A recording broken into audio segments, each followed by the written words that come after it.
Going on, Jerome's. So, yes, your Minnesota Fighting Vikings should have won on Sunday Night Football, but they turned it over, and they got too conservative, and they didn't take enough chances, and the Flores defense was fantastic. Aside from the final drive, yes, all of that is baked in. But the elephant in the room is the dirty play by the Denver Broncos. And, of course, we all know, like we Vikings fans know very well that stupid-ass Sean Payton, there should be an asterisk next to their alleged 2009 Super Bowl run, as he and Greg Williams oversaw a team that had a bounty program in place that ended the career of Kurt Warner and effectively ended the career of Bert Favre. But much like that 2009 game against the Saints, the Vikings got done dirty. The Vikings made mistakes, and ultimately the Vikings lost, and it was very similar to what happened on Sunday night. But there's a couple of those shots that severely impacted the game. And the first one is, of course, on the first drive, where Josh Dobbs got speared helmet to helmet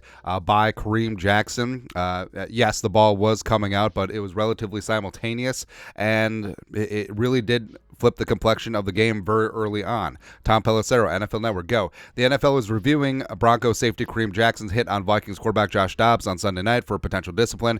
Jackson just returned from a 2-game suspension, so a violation could trigger another suspension. No flag was thrown. Now, this is important because, again, this did change the game. It's say, well, it's the first drive, there's a lot of game left, but the Vikings would have picked up the first down, would have been a 15-yard penalty, and instead of giving the ball to the Broncos on the 30, the Vikings would have been at roughly the 45-yard line, 50-yard line, whatever, and the Vikings would have been in good position to score versus Flores' defense having to put together a stand and holding them to 3 in that spot. Plus that swung momentum. Plus Kareem Jackson should have been ejected from the game. And even though he's dirty, he is still a solid player. Had 9 tackles and 6 solo tackles in the game. So he did have an impact on it. As well as, hey, let's not forget, Josh Dobbs did enter the medical tent to be checked for a potential concussion. Now, he was cleared and he was good to go, but you got to think that this hit potentially impacted him the rest of the game. Maybe it affected his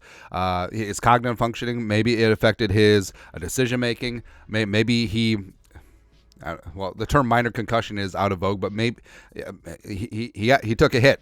And don't tell me that didn't potentially impact him the rest of the game. So, I mean, either way, I mean, first off, how did they not see this? How did they not see this? And I have gone down the rabbit hole, like Zapruder film style, like full-on tinfoil hat.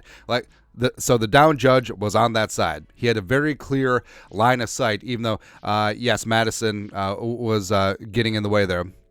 That's a bit of foreshadowing. But, the Vikings should have gotten this penalty because also Kareem Jackson has a reputation. So you know that the officials were watching him very closely. They were watching Double Deuce closely, and they still let this go.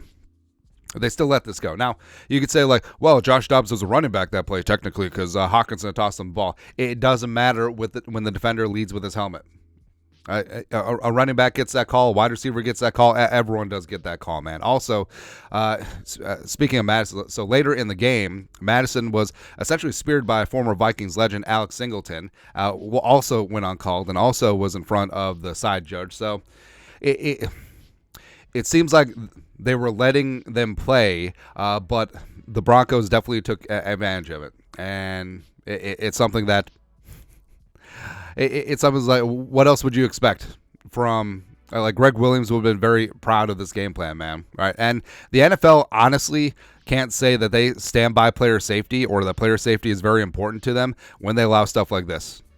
Well, so first off, the whole Kareem Jackson thing, like, how is he not on double secret probation? And it doesn't matter for the Vikings after the fact if he gets a huge fine or suspension because, again, the Vikings retaining possession and getting that 15-yard flag, as well as Jackson being ejected, I mean, that changes the game. That flips it. Now, yes, I mean, the Vikings were up 17-9 and marching before Madison fumbled, and they should have put this thing away, yes. But this did keep the Broncos in the game, and the Vikings let them stay close, and you saw what happened. So it's ridiculous. Plus, the whole Sean Payton thing, too.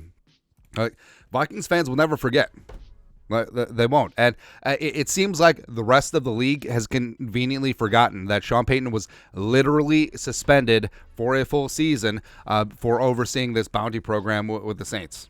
And it's such a punchline. It's like they made a stupid Kevin James movie to whitewash the fact that he was suspended for a full year. It's like, oh, he's spending time with his kids. Hey.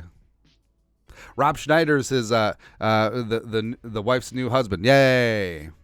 Cool. It's just absolutely ridiculous, man. But we Vikings fans, we won't ever forget.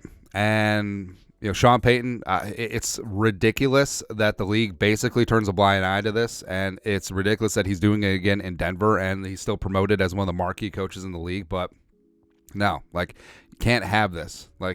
The league can't talk out of both sides of their mouth, say that player safety is important, and still allow stuff like this, and allow Kareem Jackson to even play anymore. But the Vikings, they got done dirty, but the Vikings also lost the game. So I'm not fully pinning this loss on the dirty shots, but they certainly did not help. And the cat adding some moments of levity to this very serious video. Come on, Sylvie. Come on. But anyways, that's it. Sean Payton's team was dirty. We've seen this movie before. Let us know your thoughts and our thoughts in the comment section below. Subscribe for daily Vikings takes. Want to support the work? Put a little something in the Venmo. But till next time, Skol, production value.